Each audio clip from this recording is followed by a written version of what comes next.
Hi guys, it's Jennifer and welcome to my Flagstaff home. I did a video about this, I think it was last year, but this is just a reminder to you about how to properly deadhead your petunias so they end up producing flowers all summer long, nice, thick, bushy plants full of flowers instead of getting really, just kind of long and gangly with one blossom at the end. So let me show you. Most of the time when people deadhead a petunia, they just, like this one right here, they just take that and they pull that off. And then it leaves this little piece up here that has a seed in it.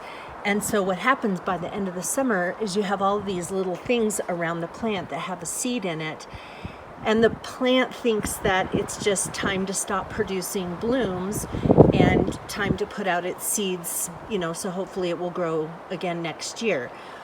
Well, then you end up with these long stems with one flower on the end. So the way to avoid that is don't pull this part off. I mean, you can yank it off if you want to, but more importantly, the place where it is hooked into down here, you want to pinch that off. So you get that whole end, and that way you're getting rid of that seed.